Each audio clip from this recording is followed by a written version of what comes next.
les voy a presentar ahora, porque el título de la mesa es Tratamiento endovascular del aneurisma roto, ¿cómo lo hago yo? Entonces, voy a enfocarme básicamente en los puntos que nosotros hacemos diferente, que muchos de ustedes ya los conocen, pero que hacemos diferente de los distintos grupos de trabajo, y por qué hacemos de una manera y no por qué, y por qué no lo hacemos de otra. Hay varios puntos a tener en cuenta. Uno es la utilización del balón de oclusión aórtica, otro es la utilización del balón de oclusión aórtica por vía braquial y no por vía femoral, como la mayoría de los que utilizan balón de oclusión aórtica hace. Otro de los temas es el uso de los dispositivos bifurcados. Nosotros los preferimos sobre los dispositivos aortomonoilíacos y ahora vamos a explicar el porqué. Entonces, la charla se va a basar un poco en generalidades de tratamiento endovascular del aneurisma roto, una puesta al día del tema más o menos, y a continuación algunos tips que usamos nosotros. Por eso justamente la mesa se llama ¿Cómo lo haría yo? O ¿Cómo lo hago yo? Y esa es la intención en este caso.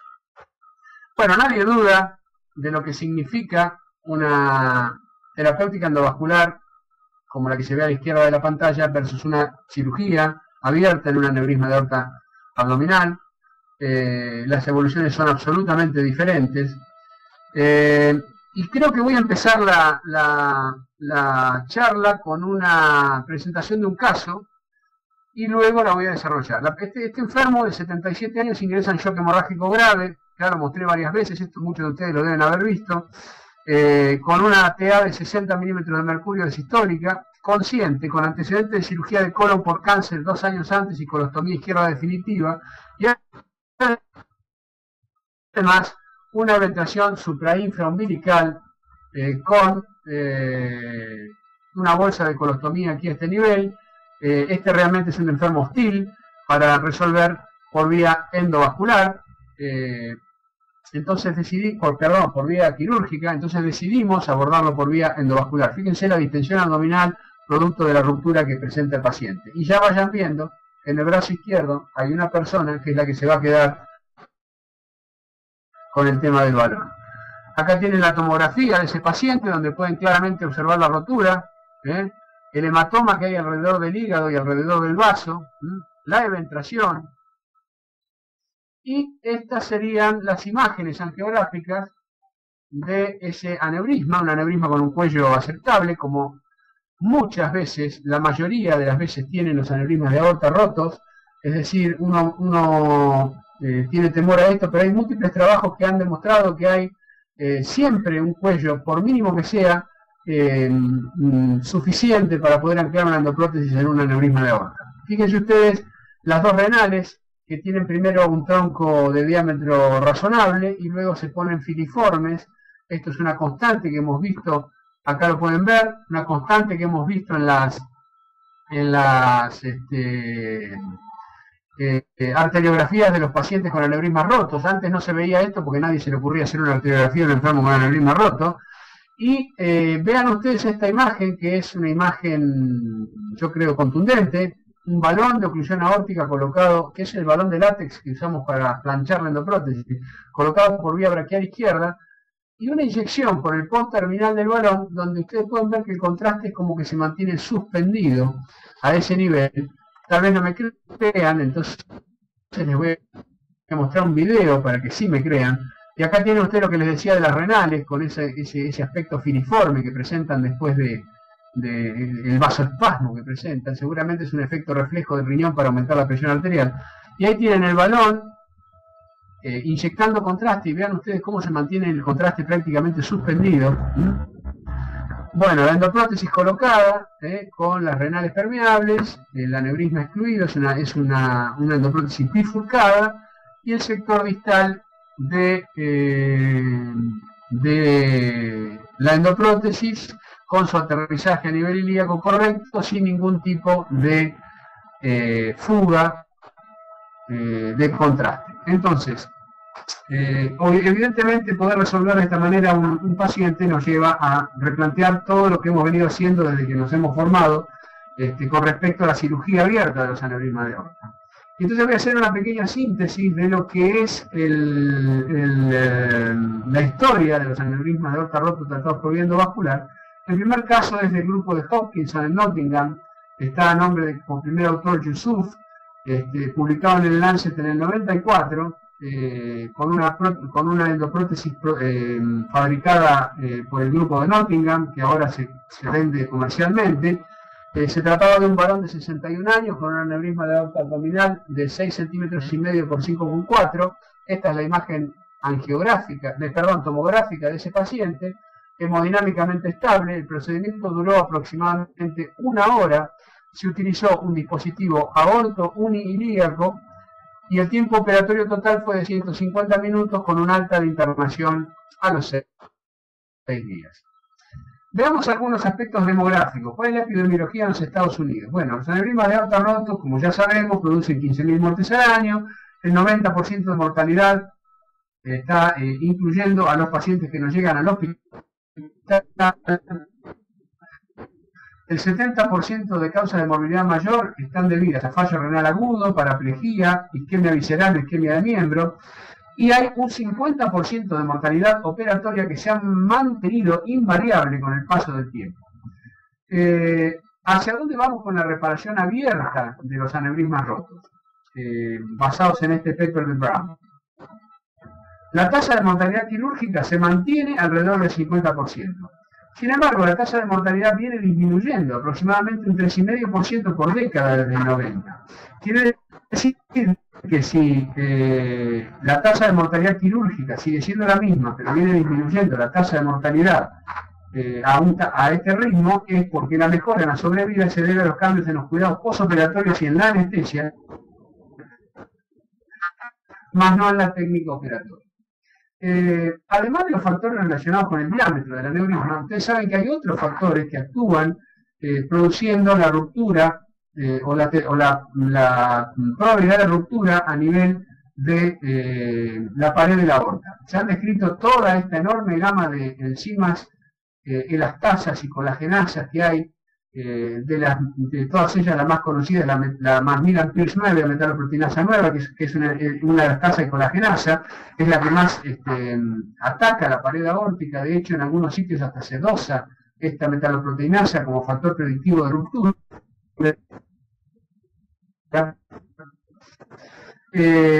También se ha visto que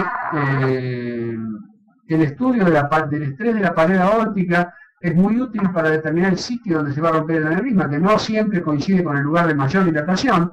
Acá tienen ustedes que en este aneurisma en particular, el sitio de mayor dilatación de mayor estrés está situado a nivel de la cara posterior del cuello de ese aneurisma, y ese será el sitio donde este aneurisma va a romperse el día que así suceda. Esto se logra después de una serie de procesamientos que realiza el ordenador sobre una tomografía convencional, y lo que va haciendo el ordenador es analizando los distintos elementos que están situados a este nivel. Por ejemplo, las características de la pared, si tiene o no tiene calcio, si tiene o no tiene trombo, las características del flujo, si el flujo está separado de este sector o no, etcétera, etcétera. Todos esos elementos llevan finalmente a generar esta imagen donde en rojo tienen ustedes la zona de máximo estrés y sin duda en este caso la zona del cuello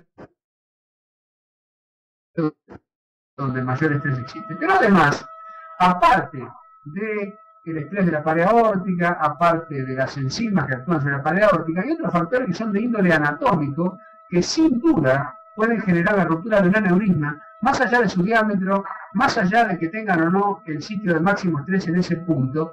Y muestro este caso que es bien evidente para que ustedes vean de lo que hablo. Vean ustedes esta espícula ósea de esta artrosis que tiene este enfermo a nivel de la quinta vértebra lumbar, cómo erosiona la aorta, de manera que sin duda esa punta ósea en algún momento, con un latido aórtico, en un momento de hipertensión, va a producir una rotura a este nivel una hemorragia grave a nivel de este paciente.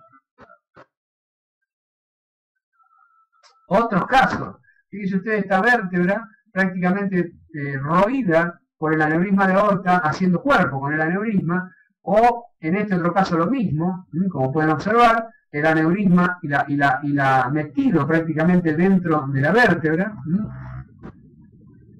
Miren acá esta espícula ósea, cómo se mete dentro del saco del aneurisma, o acá. A mí no me van a decir que estos no son factores que pueden producir la ruptura del aneurisma, más allá de su diámetro y más allá de que tengan o no estrés en la mano. Así que no solamente el diámetro es el factor por el cual el aneurisma se rompe. Dentro de los criterios de exclusión para el tratamiento endovascular, Anthony Lee, de Gainesville, Florida, menciona básicamente el cuello corto o ancho, que él lo vio en el 46% de su serie, el ángulo del cuello menor de 60 grados, que lo vio en un 7%. O sea, que un porcentaje acumulado de no elegibles, 53%. Sin embargo, si ustedes ven este estudio publicado en Swiss Surgery por el grupo de Benedict, pueden ustedes ver de que si leen estas conclusiones, poco se sabe acerca de la factibilidad endovascular en pacientes que contienen rupturas. Siempre fue presente, in all patients was present, an infrarenal neck. Es decir, siempre hubo un cuello infrarenal. Ellos lo que han hecho es estudiar retrospectivamente una serie de 31 tomografías de pacientes con aneurismas rotos. Y encontraron que en todos los casos hubo un cuello infrarrenal, con largos de 19 más menos 9 milímetros y con diámetros de 23 más menos 5 milímetros. Esto es lo que les decía hoy al comienzo de la charla.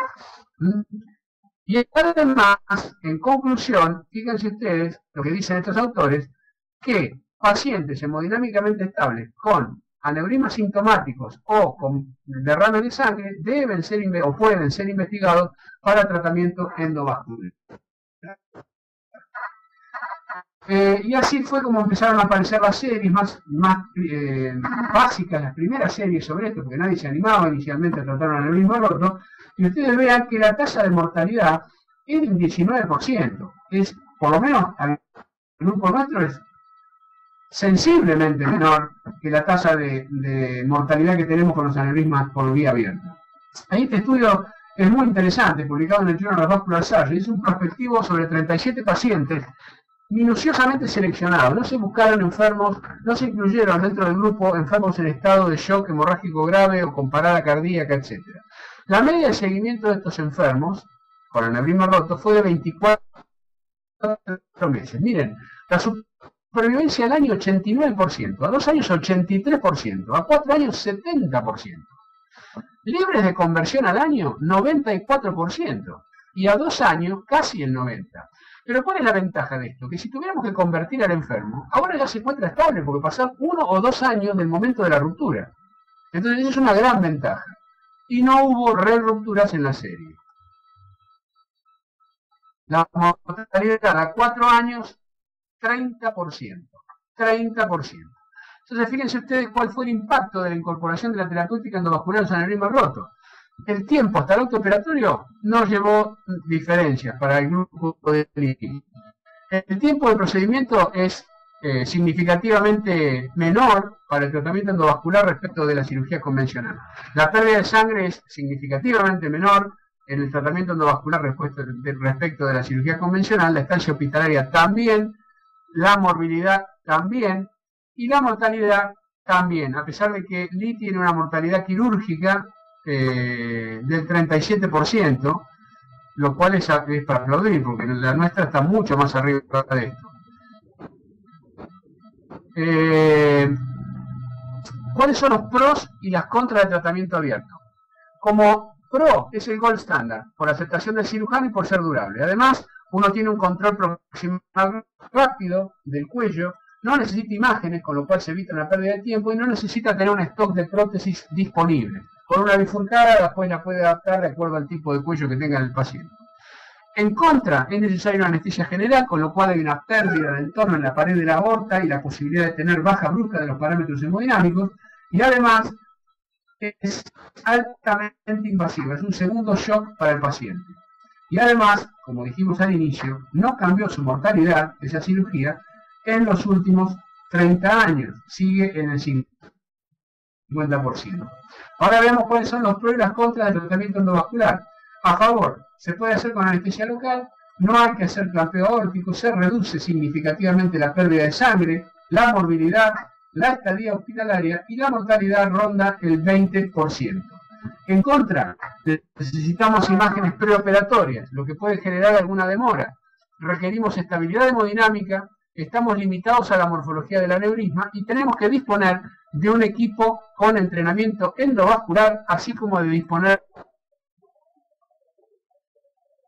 de dispositivos. Varios estudios randomizados se están llevando a cabo para estudiar la reparación endovascular de aneurismas de aorta abdominal roto tras una cirugía abierta. Algunos de ellos, como el Improve Trial inglés, el Ajax Trial de Ámsterdam y el ECAR Trial francés, se están ocupando de esta patología, es decir, comparando un lote de pacientes que van a cirugía abierta versus un lote de pacientes que va a cirugía endovascular. En todos los casos, estos estudios, estos trials randomizados, se encuentran en fase de reclutamiento de pacientes. Sin embargo, y a nuestro entender, la experiencia mundial acumulada en tratamiento por vía EVAR en pacientes con aneurisma roto es lo suficientemente explícita y contundente para justificarlo sin la necesidad de someter a una randomización a un paciente. Porque es hasta desde el punto de vista humanitario, digamos, inadecuada, ya que ya sabemos de que por vía quirúrgica va a tener una mortalidad superior. Entonces estamos sometiendo a un grupo de pacientes que por sorteo fueron a parar al grupo quirúrgico que tengan una mortalidad mayor que los que van a ir a parar al grupo endovascular. Así que me parece que estos estudios realmente éticamente no están del todo adecuados, a mi entender. Yo creo que esto ya es un tema que con la experiencia mundial acumulada es más que suficiente para darse cuenta de que el tratamiento endovascular es superior en los aneurismas rotos que el tratamiento quirúrgico. Y por supuesto tenemos que tener en cuenta toda esta serie de mediciones que no voy a mostrar porque ya la mayoría de ustedes lo sabe, para poder elegir la endoprótesis adecuada y para ello vamos a necesitar una tomografía que nos la provea la posibilidad de tomar esas mediciones.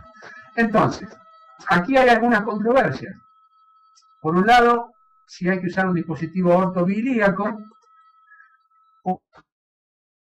o hay que usar un dispositivo aortomonoilíaco con bypass femorofemoral. En algunas veces hemos usado un CAF aórtico o una extensión ilíaca cuando era una ruptura de una endoprótesis ya previamente colocada. Pero básicamente la controversia está entre el dispositivo bifurcado, como el que está a la izquierda, versus el dispositivo aortomonoilíaco como el que está a la derecha. Pero esta controversia es como para mí, como para que yo elija entre este dispositivo aortomonoilíaco o este dispositivo bifurcado. A mí no me cabe ninguna duda cuál es el tipo de dispositivo que voy a utilizar. Yo no sé si a ustedes, pero evidentemente el bifurcado, es decir, el dispositivo de la izquierda, es el que mejor se va a adecuar a los aneurismas rotos. ¿Y cuál es nuestra metodología de trabajo? Bueno, primero hacemos el diagnóstico, en el laboratorio de cateterismo hacemos el abordaje braquial izquierdo, colocamos un balón de oclusión aórtica, siempre tiene que ser un balón de oclusión aórtica nuevo, porque están bien siliconados, no usados, porque si no vamos a tener que heparinizar al enfermo en ese mismo momento. En cambio, con un balón de oclusión aórtica sin uso, uno puede mantener al paciente sin heparinización. Y si el paciente entra en shock hemorrágico moderado o grave, sí inflamos el balón y hacemos heparina 5.000 unidades. Si no, no. Si no, solamente colocamos el balón de oclusión aórtica hasta el nivel de las arterias renales y ahí lo dejamos. Por supuesto que va a haber una persona que va a tener que quedarse a partir de ese momento en el brazo izquierdo del enfermo, haciendo una marca en el balón, en el catéter del balón para saber el punto exacto, porque lo vamos a estar trasladando a tomografía, etcétera, en el punto exacto en donde se encuentra el balón de oclusión aórtica. Entonces, si el enfermo durante el traslado o lo que sea, entra en shock hemorrágico moderado o grave, inflamos el balón y se terminó el problema. Y hacemos heparina 5.000 unidireccionales.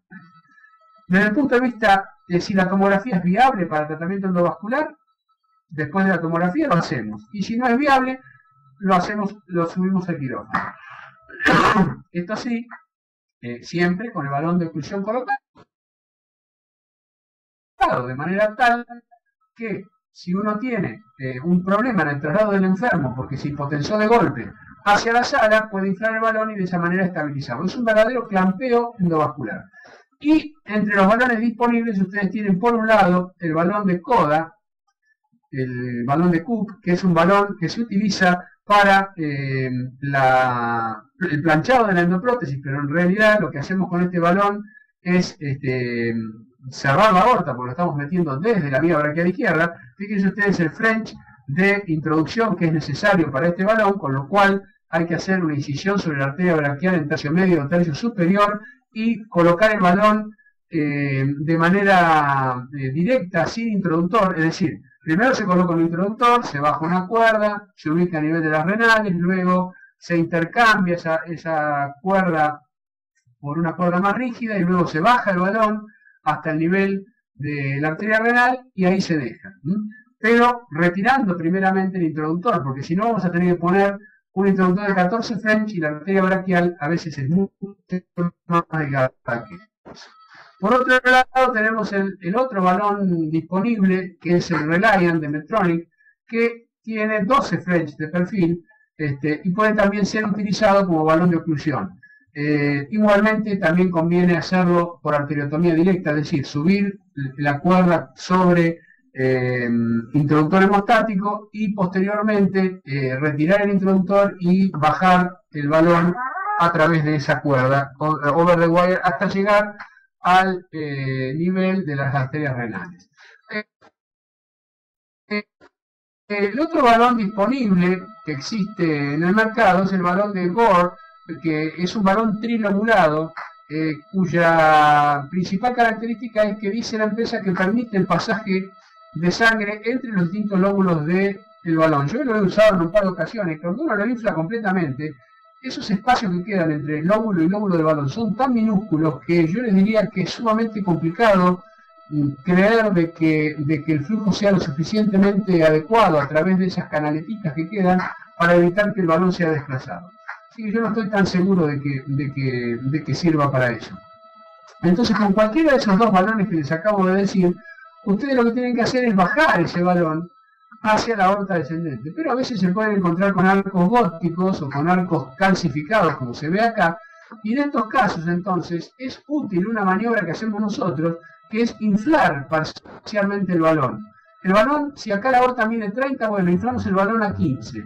Entonces, entre el trackability propio del balón sobre la cuerda, sumado al jet de la aorta que empuja el globo hacia adelante, hacen de que el balón, en vez de tener la tendencia a caerse hacia la aorta ascendente y que la cuerda se salga, para atrás, desciende, como ustedes pueden ver acá, y se ubica finalmente en la aorta descendente. ¿Por qué colocar el balón por vía braquial? Bueno, vean este balón colocado por vía femoral. Miren lo que pasa. Ahí se lo pongo de vuelta. No tiene sustento desde arriba. Ustedes lo que pueden hacer con este balón, si lo pusieron por vía femoral, es colocarle una vaina acá, de 14 French, por ejemplo, que les puede sostener el balón y evitar de que les haga estos movimientos. Porque si no, este balón no está fijando nada, está prácticamente suelto. Pero el problema también es que si uno coloca un introductor de 14 French, el balón está cerrando o está anulando una de las vías femorales para trabajar desde abajo en la colocación de la endoprótesis. Y no solo eso, sino que además uno no puede hacer inyecciones a través del port terminal del balón porque está al revés, está mirando para arriba. Entonces, la mejor forma para nosotros, acá tienen otro ejemplo de cómo se baja un balón semi-inflado, hasta llegar al sector que uno lo desea. Ahí viene el balón. Nosotros podemos, una vez que retiramos la cuerda del balón, hacer inyecciones y poder verificar el cuello del aneurisma, etcétera, cosa que con esta forma de implantar el balón desde abajo no lo podemos realizar. Y además, fíjense, Esto está absolutamente libre de cuerdas, catéteres, etcétera. O sea que nosotros podemos trabajar este aneurisma con absoluta tranquilidad, con todos nuestros recursos, sin ninguna necesidad de estar ocupando una femoral que después puede ser útil para el procedimiento. Acá tienen un enfermo que quiero mostrar con una fístula aortocava, es el único caso que tenemos que salió vivo. Acá tienen ustedes, miren la cava cómo se llena con la misma intensidad de la arteria aorta. Es un paciente, miren ustedes el edema del miembro inferior del lado derecho por compresión y por la fístula misma. Ahí está la vena cava patente, pueden observar claramente en este corte tomográfico. Y acá tienen la arteriografía de ese paciente. ¿Qué hicimos acá? Bueno, lo primero que se nos ocurrió es que una vez que descomprimiéramos esto, si se había hecho una trombosis venosa, si ese edema del miembro inferior era por trombosis, entonces iban a liberar trombos y se iba a producir una embolia pulmonar. Con lo cual, lo primero que hicimos fue colocar un filtro de vena cava. Como pueden ver aquí, colocamos un filtro de vena cava por vía yugular, de manera de asegurarnos de que no iba a haber una liberación de trombo, o si la hubiera iba a quedar atrapada en el filtro. Y esta es la arteriografía previa al implante de ese aneurisma fistulizado a vena cava, como pueden ver aquí. En este caso, se colocó la endoprótesis y si ustedes miran detenidamente van a observar que existe una fuga de contraste a este nivel, aquí arriba, ahí lo van a ver, una fuga de contraste, lo voy a pasar de vuelta, ahí, que después del planchado de la endoprótesis se corrige y queda perfectamente bien como ven aquí abajo. Bueno, este paciente tiene un control a 30 días, fíjense ustedes, la endoprótesis perfectamente colocada, acá tienen el filtro de la endoprótesis, y esta es la pierna del enfermo que está prácticamente similar a la del lado contrario. Lo único que hizo este paciente fue una infección superficial de la herida femoral a ese nivel. Claro, si uno se pone a pensar, debería tener este inventario en la sala para poder llevar adelante el tratamiento endovascular de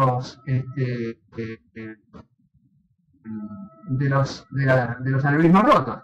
Pero si uno trabaja en ciudades donde existe servicio técnico, como me pasa a mí, por ejemplo, no hace falta realmente tener todo este stock, porque si uno le coloca balón de oclusión por vía braquial y lo manda a tomografía al enfermo, ya en ese momento uno puede tomar las medidas y llamar a la compañía para que le traigan la prótesis correcta. Desde el momento que se le toma la tomografía, el enfermo hay que volverlo a llevar a la sala, hacerle la anestesia que puede ser local o puede ser general, no sé cuál se hará en ese momento. Lo que no debe hacerse es raquidia, por supuesto. Preparar los accesos femorales, subir las cuerdas, subir los catéteres en el lugar de las cuerdas, etcétera, etcétera. Para cuando hicimos todo eso se fue aproximadamente 1 hora de tiempo, que es el tiempo que se demora en llegar el distribuidor con las endoprótesis hasta el hospital. Así que me parece que el tema del stock quedará para los centros americanos que tienen gran volumen de enfermos, pero nosotros nos podemos manejar. Si trabajamos en Colombia, en Bogotá, en Cali, en Medellín, en las ciudades importantes, nos podemos manejar con este tipo de sistema, que es el de llamar al distribuidor y que nos traiga la prótesis en su momento. Ahora en serio, sin mostrar a las chicas, ¿por qué preferimos nosotros los dispositivos bifurcados sobre los dispositivos aortomolineos? Fíjense ustedes cuál es la mortalidad del tratamiento endovascular de los rotos. Tomando en cuenta las tasas de mortalidad a mediano y largo plazo, debemos plantearnos, que son bajísimas, debemos plantearnos las tasas de permeabilidad de los puentes fémoro-femorales cuando se utiliza un dispositivo aortomolineco. Si se considera que estos pacientes se encuentran en estado de shock hipovolémico, la permeabilidad de un puente fémoro-femoral sintético se encuentra sensiblemente amenazada por el bajo inflow, con lo cual se podría complicar un dispositivo aortomolineco con fémoro-femoral. ¿Cuáles son los procedimientos anexos al implante de un dispositivo aortomolineco? Primero, la realización del bypass femoro-femoral, que trae una serie de riesgos de complicaciones no presentes en el implante de un dispositivo bifurcado, tal cual son la infección de la prótesis. Muchos tratamientos endovasculares se realizan en la sala de hemodinamia, con lo cual el riesgo de infección es mayor, o la oclusión de dichos puentes que obligan a procedimientos secundarios. Además, el costo es mayor por la utilización de injertos para la realización de los bypass. En mi país, por lo menos, la endoprótesis aortomonilíaca y la bifurcada cuestan exactamente lo mismo. Ahora, si yo le agrego una prótesis para hacer un bypass femorofemoral, el costo será mayor. ¿Y cuál es la mayor dificultad del implante de un dispositivo bifurcado? El hecho de implantar el cuerpo principal y que el aneurisma continúe presurizado porque está abierto el muñón contralateral. Entonces, persiste la no exclusión del aneurisma. Eso estoy totalmente de acuerdo y es una razón mayor por la cual uno puede elegir un dispositivo aortomonilíaco. Pero si yo uso un balón de oclusión aórtica por vía braquial, puedo resolver ese problema en razón de que el inflado del mismo se transforma en un verdadero clampeo endovascular. Por eso es que nosotros preferimos los bifurcados, a pesar de que hicimos muchos aortomonilíacos. Hasta marzo del 2011 llevamos 675 procedimientos endovasculares sobre el territorio de aorta abdominal. El programa de tratamiento endovascular en los rotos comenzó hace 9 años y medio. Tenemos 36 pacientes, 25 aneurismas rotos, 8 falsos aneurismas anastomóticos rotos, un aneurisma abierto de vena cava inferior y 2 aneurismas tratados por vía endovascular complicados. Bueno, estas son las taras asociadas del enfermo cuando ingresa. No creo que valga la pena perder tiempo en esto, son como las clásicas. Y acá tienen algunos datos del procedimiento, excluyendo 7 de los 36 fallecidos. ¿Por qué excluyo los fallecidos? Porque van a ver ustedes cómo cambian algunos parámetros. Solamente dejamos los 29 enfermos vivos que tenemos seguimiento de estos pacientes. Es decir, aparte les digo, ninguno de los 7 que fallecieron lo hicieron en la sala, murieron después. Es decir, en la sala salieron, los 36 enfermos salieron con vida. El tiempo total de la intervención fueron 148 minutos, el tiempo total del implante 51 minutos, la pérdida total de sangre intraprocedimiento 260 centímetros cúbicos, lo mismo que el material de contraste. Esto ya lo hemos bajado significativamente, estamos en la mitad. El tiempo de recuperación en unidad coronaria 2 días y medio, y el tiempo total de internación rondó los 8 días, con un paciente que se fue a los 4 días de alta, que es el que voy a mostrar último. Un aneurisma de aorta roto, a los 4 días se fue caminando a la casa. Y la reinserción a su vida normal, más o menos 15 días después del procedimiento. El tipo de anestesia fue local con neurolepto en 17 pacientes y general en 12. Por supuesto, como dije, estamos excluyendo los fallecidos. Dentro de las complicaciones que tuvimos, la que más se dio fue el síndrome inflamatorio, en 9 casos, y los hematomas posicionales. Acá tiene un hematoma escrotal, un hematoma lumbar, pero este no es por el procedimiento, sino por el mismo hematoma retroperitoneal del aneurisma. Infección de la herida, como mostré en el caso de la fístula aortocava superficial, en 5 pacientes. Bueno, y los óbitos fueron 5 infartos agudos de miocardio, un síndrome compartimental abdominal, que este enfermo se nos murió porque no sospechamos el síndrome compartimental abdominal, y cuando lo sospechamos ya fue tarde, y un paro respiratorio generado por una broncoaspiración. Y fueron 7 de los 8 pacientes con peor estado clínico en shock hemorrágico grave. Muerte en el intraoperatorio,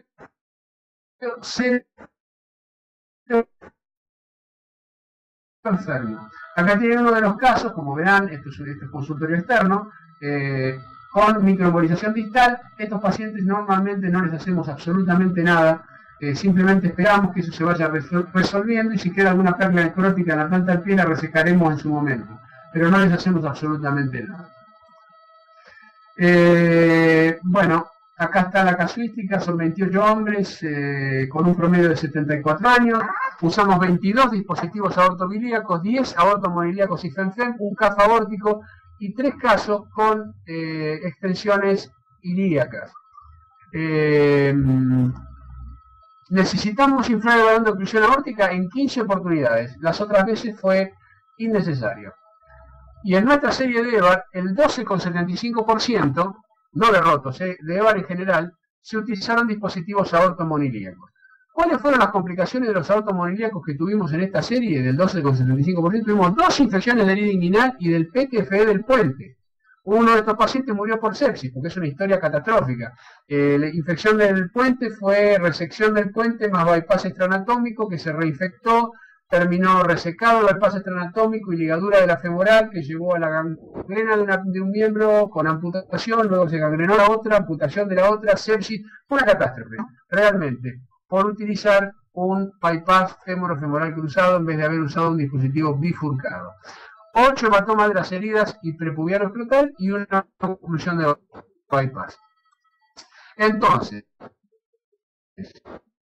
el tratamiento endovascular de los aneurismas rotos es factible y seguro. Nuevas tecnologías permiten redefinir las zonas de riesgo de rupturas en un aneurisma, como ser el estrés de pared. La elección primaria de tratamiento debe ser endovascular por menor mortalidad. Hay diversos criterios de inclusión que deben evaluarse para considerar un paciente candidato para un tratamiento endovascular de un aneurisma complicado. Múltiples dispositivos endovasculares se encuentran en desarrollo para lograr mejores perfiles de acceso y mejorar la fijación proximal. Los resultados de los aneurismas no complicados tratados por vía endovascular, así como de los complicados, son muy alentadores. Estudios randomizados, como el EVAR, el OVER y el DREAM, han demostrado mejor recuperación y menor estancia hospitalaria. Esto es importantísimo. Estudios randomizados, como el EVAR, el OVER y el DREAM, han demostrado mejor recuperación y menor estancia hospitalaria en pacientes con aneurismas no complicados en los primeros 30 días. La curva de mortalidad tiende a emparejarse a partir de los 6 a 8 años, tanto endovascular como quirúrgico, en estos estudios. Pero el periodo crítico de nuestros pacientes rotos son los primeros 30 días. Entonces, sin duda, que el tratamiento endovascular a través de estos estudios es superior al tratamiento quirúrgico. Por ese motivo es que volvemos a insistir de que esos estudios randomizados nuevos que se están haciendo no nos parecen que sean demasiado necesarios.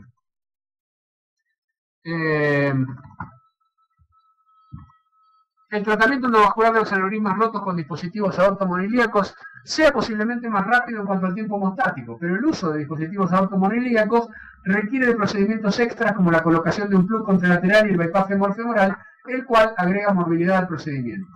La utilización de dispositivos aortomonilíacos desperdicia un vaso ilíaco que generalmente está sano. No se olviden que esto es un aneurisma, no es una enfermedad estenótico-oclusiva ilíaca, que es el lado contralateral. Y algunos oclusores contralaterales son de 2 estén de largo, con lo cual existe la potencial posibilidad de ocluir inadvertidamente la hipogástrica si no se libera bien alto. La evidencia indica que la mortalidad de los aneurismas rotos tratados por terapéutica endovascular es significativamente menor que por la quirúrgica. Esto obliga a pensar en la permeabilidad en mediano y largo plazo de los puentes fémoro-femorales necesarios como complemento del procedimiento aortomonilíaco. Usando un balón de oclusión aórtica, el principal inconveniente del dispositivo bifurcado, que es la pérdida de tiempo en canular la rama contralateral, se convierte en un tema secundario. La reparación aorto-biilíaca, dispositivo bifurcado, es la reparación anatómica y que ha demostrado mejores tasas de permeabilidad a mediano y largo plazo. Por lo tanto, siempre que sea posible, intentar la reparación bifurcada. Y les hago esta última pregunta. Si ustedes tuvieran un aneurisma no complicado para tratamiento endovascular, con anatomía razonable, sin lesiones ilíacas graves, ¿qué dispositivo usarían? ¿Un dispositivo bifurcado o un aortomonilíaco con bypass femor-femoral y oclusión contralateral? Usarían un bifurcado.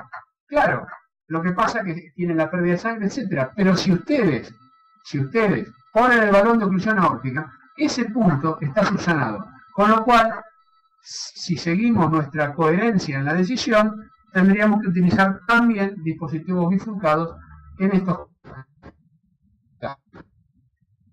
casos. Y para terminar, este paciente, que era el que les dije que se fue a los 4 días de alta con una ruptura de un aneurisma de aorta abdominal, ahí tienen el hematoma retroperitoneal, el aneurisma previo al procedimiento y una vez finalizada la exclusión, cómo quedó ese paciente. Acá tienen el cine de ese caso, siempre el tema de las arterias renales con la estenosis, con el espasmo, quiero decir, y aquí está la parte superior de la endoprótesis correctamente y la parte inferior finalizando sin ningún leak hacia el saco, como pueden ustedes observar aquí. Nada más, muchas gracias y bueno, espero que les haya servido y algunos de los consejos que aquí les hemos dado, aunque sea a uno de ustedes les sea útil para su práctica profesional.